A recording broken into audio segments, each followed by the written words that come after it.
அன்னை மரியாள் இயேசுவனுடைய பிறப்பிற்கு முன்பாகவும் கன்னியாயிருந்தாள், பிறப்பின் போதும் கன்னியாயிருந்தாள், பிறந்த பிறகும் கன்னியாயிருந்தாள். என்ன அர்த்தம்? பின்னாடியும் குழந்தை இல்லை. இது எப்படி நடந்துச்சுன்னா, கடவுளால் எல்லாம் இயலும், கடவுளால் முடியாதது ஒன்றுமில்லைன்னா அன்னை மரியாளை எங்கும் கன்னியாக வைத்திருக்க கடவுளால் முடியும். எனவே அவள் கன்னியாக இருந்தாள் என்று புனித ஜெரோம் என்ற தந்தையர் சொல்றார். புனித ஜான் கிறிஸ்தோத்தம் என்று ஒருவர் சொல்றார், சிலுவை அடியிலே நம் ஆண்டவர் சீடனை பார்த்து சொன்னார், சீடனே இதோ உன் தாய் அப்படின்னு சொன்னார். அம்மா மரியை பார்த்து சொன்னார், இதோ உன் மகன் என்றார். ஒருவேளை இயேசுவுக்கு வேறு பிள்ளை, தாய் மரிக்கு வேறு பிள்ளைகள் இருந்திருந்தால் எதுக்கு ஆண்டவர் இதை சொல்லி இருக்க வேண்டும்?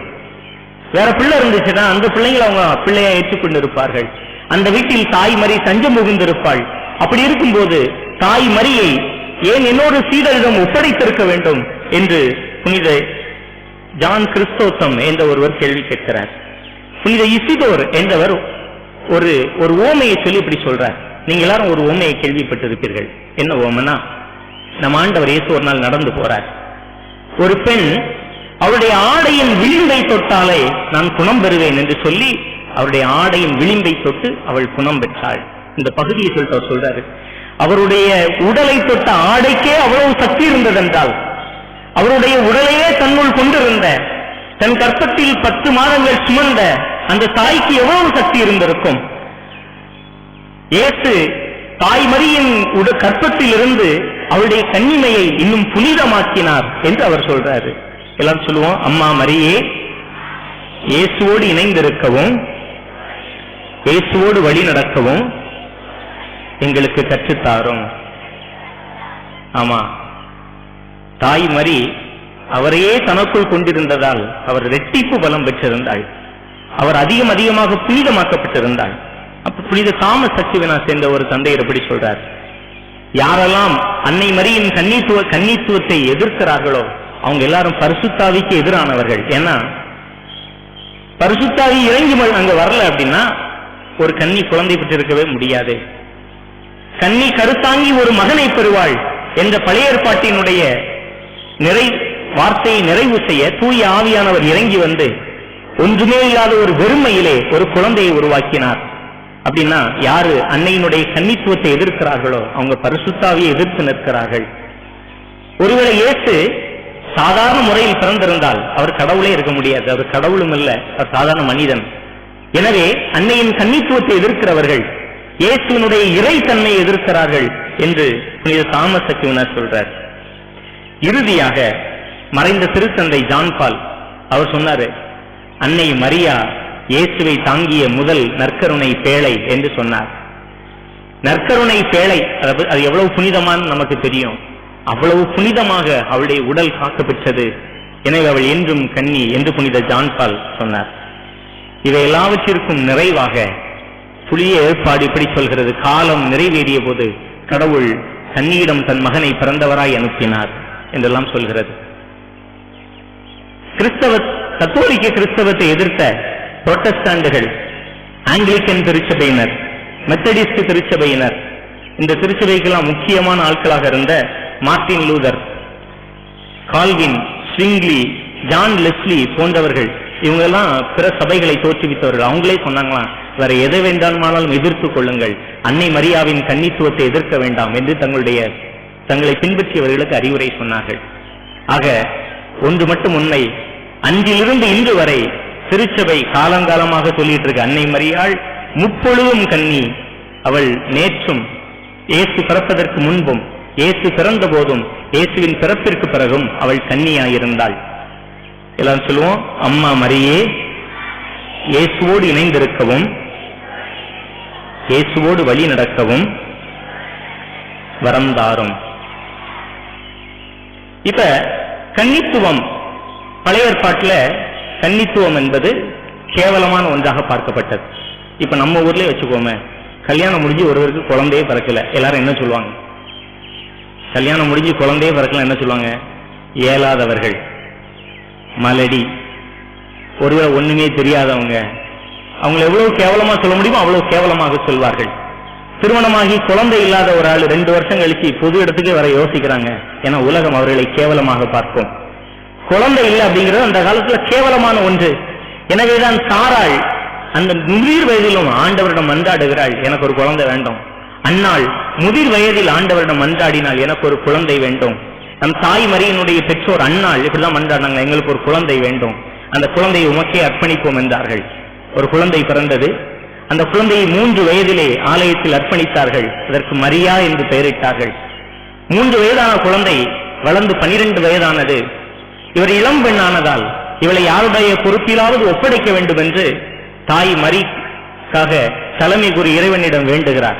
அப்பதான் தலைமை குருவுக்கு ஆண்டவருடைய செய்தி வருகிறது, இங்க இருக்கிற இவளை பாதுகாக்க தைரியம் உள்ள தகுதி உள்ள நபர்களெல்லாம் வர சொல் என்று வர சொல்கிறார்கள். அங்கு சூசையப்பரும் வர்றார்.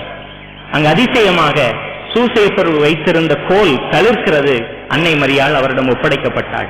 அவங்க 2 பேரும் சேர்ந்து எருசலேம் தேவாலயத்தில் இப்படி வேண்டிக் கொண்டார்களாம், எங்கள் வாழ்நாள் முழுவதும் எங்களுடைய கன்னித்துவத்தை பாதுகாப்போம் என்று வேண்டிக் கொண்டார்களாம்.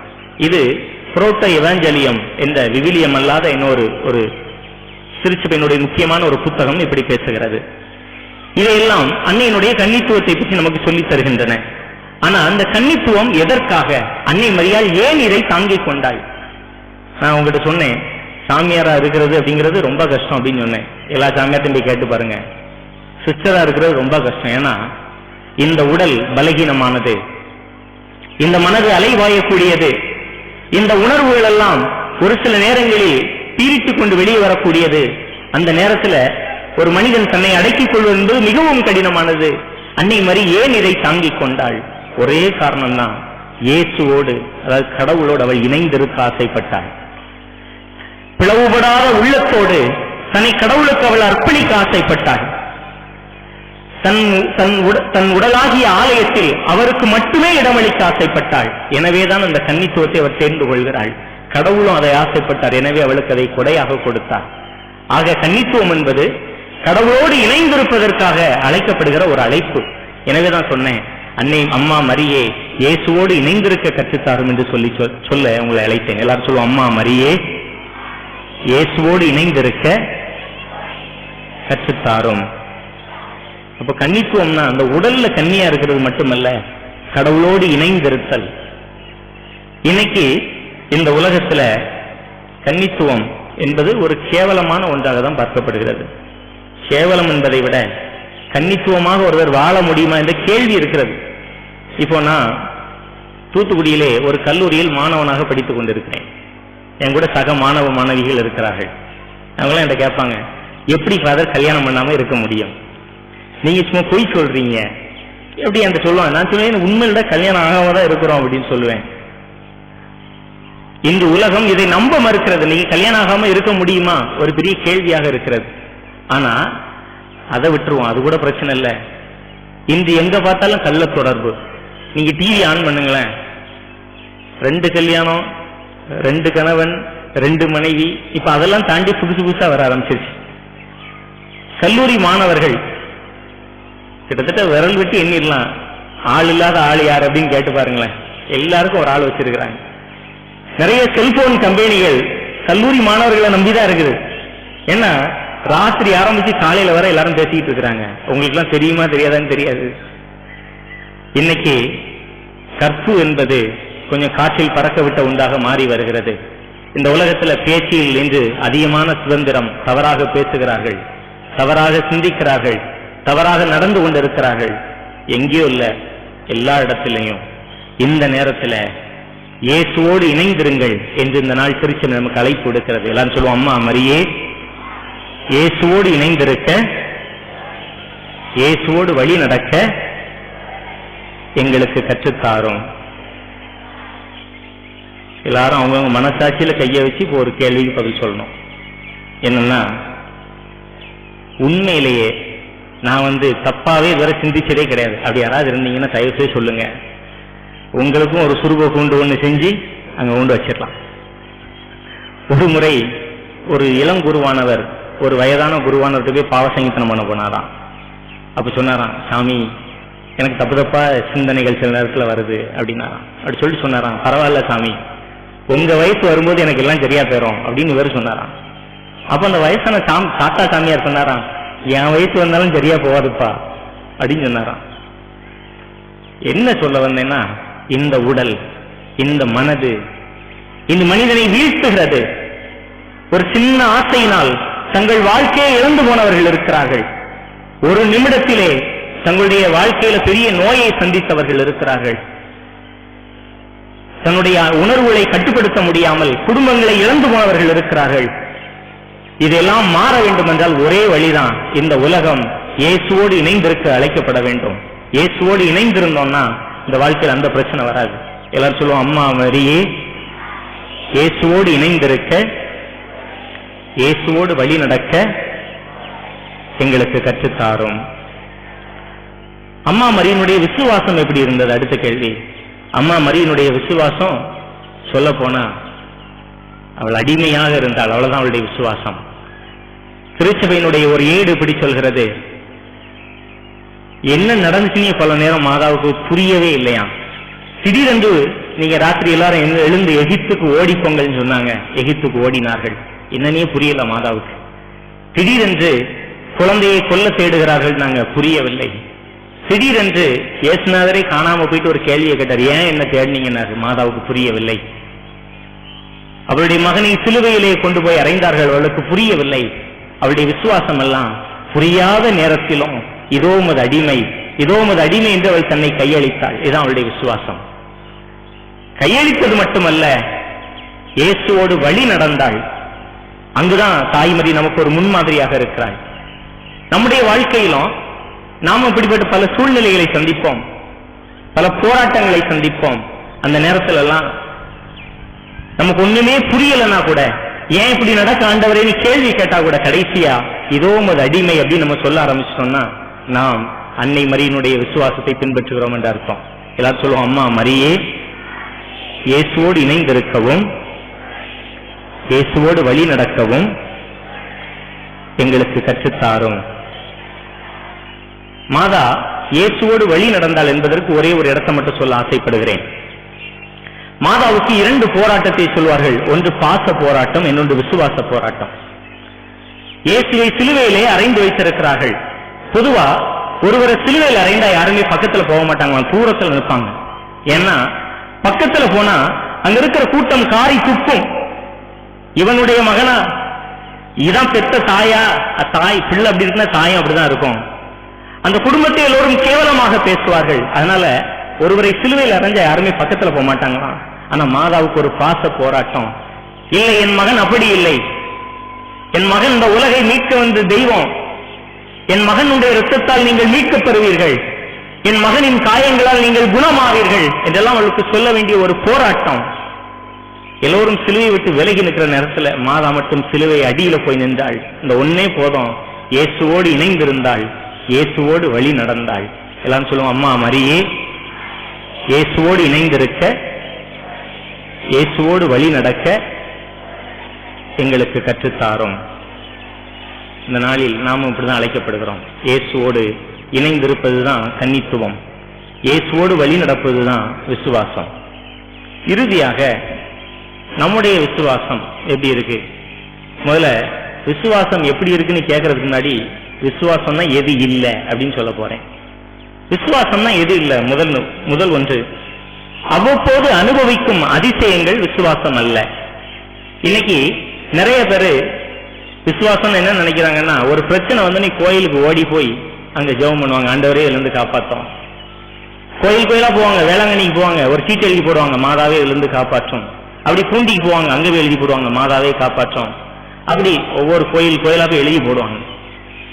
ஒவ்வொரு பாஸ்டருக்காக எழுதி போடுவாங்க, பாஸ்டர் எங்க குடும்பத்துக்காக ஜெபம் பண்ணுங்க, இந்த பிரச்சனையில இருந்து எங்களை காப்பாத்துங்க. உடனே அவரும் சொல்லுவாரு, டிவில எல்லாம் விளம்பரம் வருது, உங்களுக்கு கடன் தொல்லையா எங்க சபைக்கு வாங்க, உங்க வீட்டுல தேய் தொல்லையா எங்க கிட்ட வாங்க, சமாதானம் இல்லையா எங்க கிட்ட வாங்க என்று சபைகளும் சரி கிறிஸ்தவர்களும் சரி அதிசயத்தை அனுபவிப்பதுதான் விசுவாசம் என்று நினைக்கிறார்கள். அதிசயத்தை தேடி ஓடுகிறார்கள்.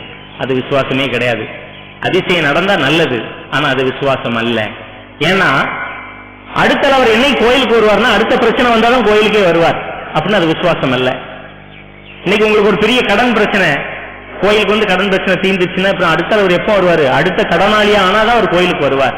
எனவேதான் அது விசுவாசம் அல்ல என்றேன்.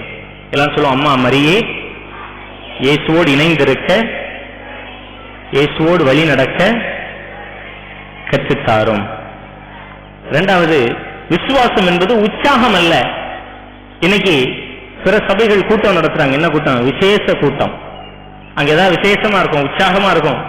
அங்க பெரிய மைக்கு, நிறைய பாட்டு, ட்ரம்ஸ் போட்டு அடி அடி அடிப்பாங்க, உற்சாகம் மூட்டுவார்கள், சத்தம் போடுவாங்க, கத்துவாங்க, அலறுவார்கள். அமைதியா வந்த எல்லாரையும் உற்சாகம் மூட்டி அனுப்பி வைப்பார்கள், ஒரு பூஸ்ட் குடிச்ச மாதிரி. விசுவாசம் என்பது உற்சாகம் அல்ல. ஏன்னா நிறைய இடங்கள்ல எழுப்புதல் கூட்டம் அப்படின்னு நீங்க கேள்விப்பட்டிருப்பீங்க. எழுப்புதல் கூட்டம், அதாவது அடங்கி கிடக்கிறவங்க எல்லாம் எழுப்பி விடுவாங்க, போங்க போங்க. விசுவாசம் என்பது எழுப்புதல் கூட்டமும் அல்ல, உற்சாகமும் கிடையாது. அது அன்றாடம் வாழ்வது விசுவாசம். எல்லாம் சொல்லுவோம், அம்மா மரியே இயேசுவோடு இணைந்திருக்கவும், இயேசுவோடு வழி நடக்கவும் கற்றுத்தாரும். விசுவாசத்திற்கு அளவே கிடையாது. சிலர் சொல்லுவாங்க, என்ன சொல்லுவாங்கன்னா, ரொம்ப நம்பிட்டேன், எனக்கே பயமா இருக்கு. ஒரு நாள் ஒரு அதிகாரி ஒருவர் என்கிட்ட பேசிட்டு இருந்தார், ஒரு போலீஸ் அதிகாரி. சொன்னார், ஃபாதர், மாதா கிட்ட எது கேட்டாலும் கிடைச்சிருக்கு, எனக்கே பயமா இருக்கு, நான் ரொம்ப நம்பிடுவனோ. ஏன்னா ரொம்ப நம்புறதுக்கு எல்லாருக்கும் பயம். ஆபிரகாம் கடவுள் கூப்பிட்டு சொன்னார், ஆபிரகாம் உனக்கு என்ன வேணாலும் கேளு அப்படின்னார். ஒருவேளை கடவுள் ரொம்ப நம்ப கூடாதுன்னு ஒரு திட்டம் வச்சிருந்தாரு, என்ன சொல்லியிருக்கணும்? ஆபிரகாம் ரொம்ப கேட்காத, நிறைய பேரு கேட்கிறாங்க, எல்லாருக்கும் கொடுக்க வேண்டியிருக்கு, என்னால முடியாது அப்படின்னு சொல்லியிருக்கலாம். ஆபிரகாம் கடவுள் அப்படி சொல்ல, வானத்து விண்மீன்களை பாரு, கடற்கரை மணலை பால், எவ்வளவு வேணாலும் கேளு என்று கேட்டாராம். ஆனா இன்னைக்கு மனிதன் சொல்றான், அவங்களே எல்லாரும் சொல்லிக்கிறாங்க, 50 வயசு ஆயிடுச்சு, இன்னும் 10 வருஷம் தான் ரிட்டையர்ட் ஆக போறேன். இவங்களே கழிச்சுக்கிறாங்க. விசுவாசம் அவ்வளவுதான், போதும், கடவுள்கிட்ட அதுக்கு மேல கேட்க கூடாது. ரிட்டையர்ட் ஆன பிறகு எல்லாரும் என்ன நினைக்கிறாங்க, நான் என் வாழ்க்கை இதோட முடிஞ்சிச்சு, வெளிநாட்டுல இருந்து வந்த பிறகு இதோட வாழ்க்கை முடிஞ்சிச்சு, இன்னும் பிள்ளைங்க வாழ்க்கை தான். நம்முடைய விசுவாசத்தை நம்மளே எப்படி நினைச்சுக்கிறோம், இதுக்கு மேல கடவுள்கிட்ட கேட்க கூடாது. யார் சொன்னா கடவுள்கிட்ட கேட்க கூடாது? கடவுள்கிட்ட எவ்வளவு வேணாலும் கேட்கலாம். விசுவாசத்திற்கு அளவே கிடையாது. நீங்க ரிட்டையர்ட் ஆன பிறகும் கேளுங்க. உங்களுக்கு திடீர்னு உங்க கம்பெனியில உங்க வேலை உங்களை கேன்சல் பண்ணி அனுப்பிட்டாலும் கேளுங்க, ஒன்னும் முடியல, அவர் எவ்வளவு நாள்னாலும் உங்களை வழி நடத்துவார். அதான் ஆபிரகாமுடைய அடையாளம். 100 வயசுல கூட குழந்தையை தந்தாருன்னா ரிட்டையர்ட் ஆன பிறகு உங்களை வழி நடத்துவார். வேலை போனாலும் உங்களை வழி நடத்துவார். யார் உங்களை கைவிட்டுட்டு போனாலும் அவர் வழி நடத்துவார். அப்ப விசுவாசம் என்பது அளவற்றது. விசுவாசத்துக்கு அளவே கிடையாது. எல்லாம் சொல்லுவோம், அம்மா மரியே இயேசுவோடு இணைந்திருக்கவும், இயேசுவோடு வழி நடக்கவும் எங்களுக்கு கற்றுத்தாரும். அப்ப விசுவாசம்னா எது இல்லைன்னா, அப்ப விசுவாசம்னா என்ன? விசுவாசம் என்பது காந்தம் போன்றதான். காந்தம் எல்லாரும் பார்த்திருப்பீங்க, சின்ன காந்த துண்டை மண்ணில் போட்டு இப்படி பண்ண என்ன ஆகும்? எங்கெல்லாம் இரும்பு இருக்க எல்லாத்தையும் ஏற்றுக்கும். ஒரு சின்ன காந்த துண்டு இருக்கு, அவ்வளவு சக்தியை கொடுக்கிறது அந்த காந்த சக்தி. அறிவியல் படி ஒரு சின்ன காந்த துண்டு தன்னை விட 12 மடங்கு சக்தி வாய்ந்த பொருட்கள் எல்லாம் 12 மடங்குக்கு சுத்தி இருக்க இரும்பை எல்லாம் ஈர்த்துக் கொள்ளுமா. அப்படிதான் விசுவாசம். சாதாரண மனுஷனா இருந்தா நீங்க வெறும் இரும்பு மாதிரி, ஆனா விசுவாசத்தால் நிரப்பப்பட்ட மனிதன் காந்த துண்டு மாதிரி, அவனுக்குள் சக்தி அதிகமாக இருக்கும். ஒரு நல்ல உயர்ந்த வாட்ட சாட்டமானவர்னு வச்சுக்கோங்க, நல்ல ஆள் பலமா இருக்கார், ஆனா அவருக்குள்ள விசுவாசமே இல்லை. இவர் எப்படி இருப்பார்? ஆனா ஒரு ஒல்லியா சின்னதா கட்டையா இருக்கார், ரொம்ப படிப்பறிவோட கம்மியான பயங்கரமான விசுவாசம் உள்ள மனிதன், இவன் எப்படி இருப்பான்? யோசித்து பாருங்க. பெரிய ஜைஜாண்டிக்கா இருப்பவர் சாதாரண இரும்பு துண்டு போல இருப்பார், ஆனா ஒல்லியா ஒண்ணுமே இல்லாம இருந்தானே விசுவாசி, அவன் காந்த துண்டு போல இருப்பானா? இப்ப சொல்லுங்க, எது வேணும்? விசுவாசம் வேண்டும். அதான் சொல்றோம், அம்மா மரியே, அம்மா மரியே உன்னை போல ஆண்டவரோடு இணைந்திருக்க, விசுவசித்து வழி நடக்க எங்களுக்கு கற்றுத்தாரும் என்று வேண்டுவோம். எல்லாம் சொல்லுவோம், அம்மா மரியே இயேசுவோடு இணைந்திருக்கவும், இயேசுவோடு வழி நடக்கவும் கற்றுத்தாரும். இன்னொன்னு, விசுவாசத்தை பற்றி விவிலியம் சொல்லும்போது விசுவாசம் என்பது ஒரு நங்கூரம் போன்றது என்று சொல்கிறது. ஆத்ம நங்கூரம் என்று சொல்கிறது. நங்கூரம் எவ்வளவு பெரிய கப்பலை கூட காற்றில் அசையாம பிடித்துக் கொள்கிறது. பெரிய புயல் வருகிறது என்றால் என்ன பண்ணுவாங்க? நங்கூரத்தை போட்டு கப்பலை பத்திரமான இடத்தில் இறக்குவார்கள். விசுவாசம் அப்படிப்பட்டதான்.